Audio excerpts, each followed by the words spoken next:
Welcome, if this is your first time watching Who Remembers, the series where we discuss and break down my thoughts on games that are at least 10 years old or older. Some we are revisiting, and some we are playing for the first time.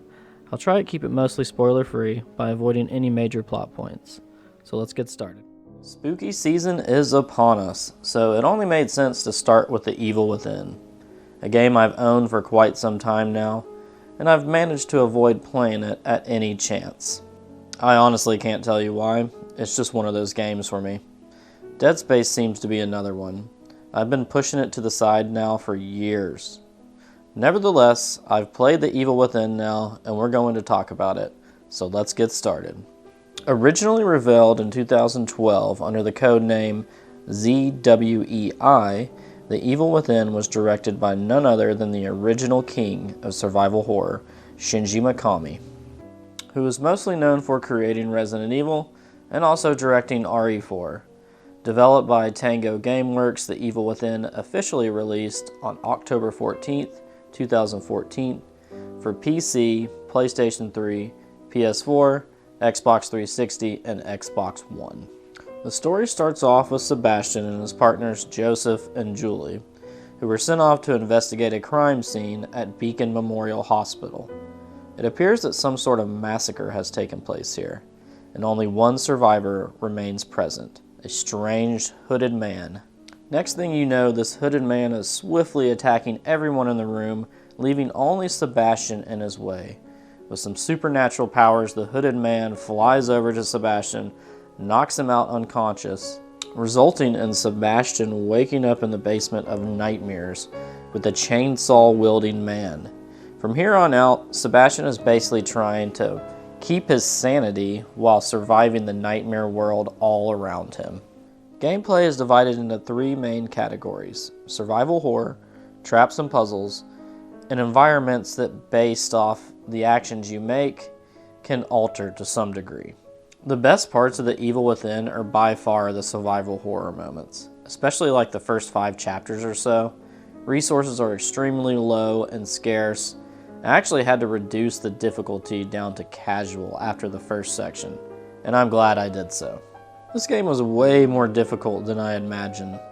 Some of the difficulty is because you have to upgrade your ability to sprint and your accuracy. I do understand the accuracy, but the lack of the ability to sprint is a little ridiculous in my eyes. It completely takes the immersion out of the experience because Sebastian puts his hands on his knees and literally stops moving. And people can just grab you or do whatever, and you're just standing there. It's kind of ridiculous. I never really get hung up on one thing for too long, but the gameplay in terms of aiming and moving around quickly in small quarters is a little rough. Most of the game takes place in these really tight little areas, so the ability to move and get out of the way is a bit tedious at times.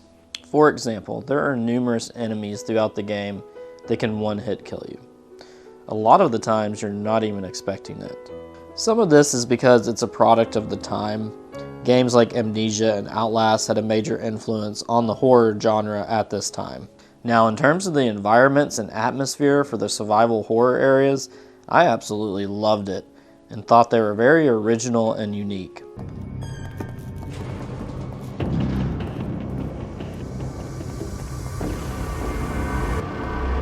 This is honestly where Shinji Makami shines. The dark, moody atmosphere gives me those Resident Evil 4 vibes, and the dreamlike sequences even give me those Silent Hill 2 vibes.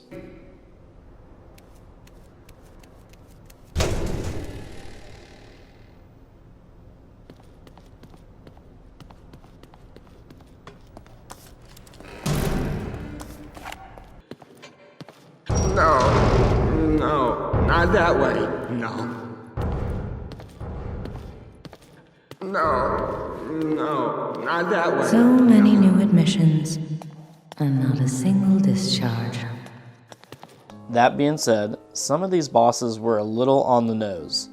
Like the Keeper, for example, who is 100% a pyramid imitation. I mean, you even fight 2 of them the final time. I mean, come on, really? I was weak. That's why I needed you. Needed someone to punish me for my sins. But that's all over now. I know the truth. Now it's time to end this. Nevertheless, Laura was absolutely terrifying and caught me completely off guard. I had seen clips of her before, but for some reason I was expecting her to be later in the game. She is probably the standout in what I'll remember from this game.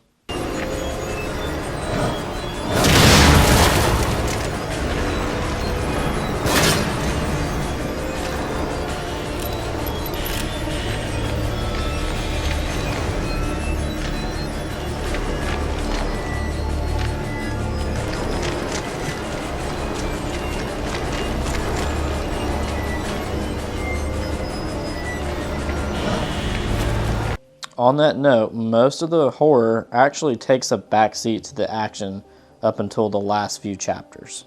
The second to last chapter was awesome, and probably one of my favorites.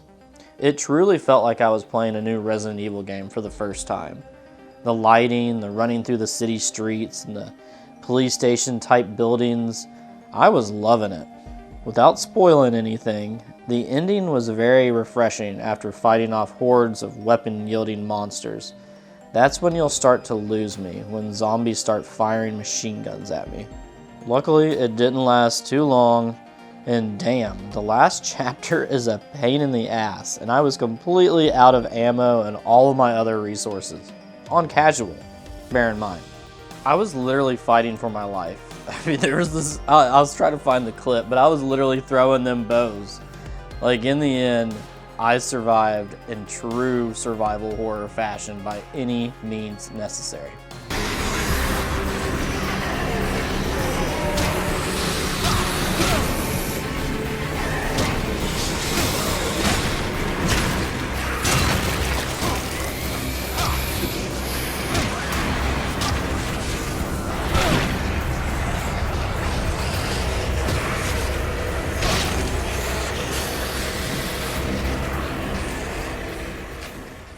Overall, The Evil Within was a good, but not great game. I'm excited and looking forward to playing The Evil Within 2.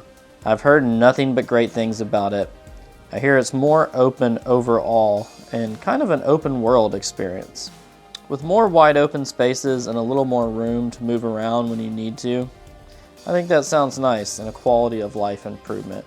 It could bring up some interesting opportunities and just interesting gameplay for the second one. I'm excited to check it out. But for now, we will just enjoy our time with The Evil Within and be thankful anytime we are blessed with another Shinji Makami product. This was the perfect way to kick off the spooky season. I'm currently playing through Alan Wake 2 while we wait on the release of Silent Hill F, my most anticipated game of the year. Thank you all for stopping by. It's always great to see you. Comment down below your experience with the Evil Within franchise. I'd love to hear about it. Till next time, stay blessed, my friends.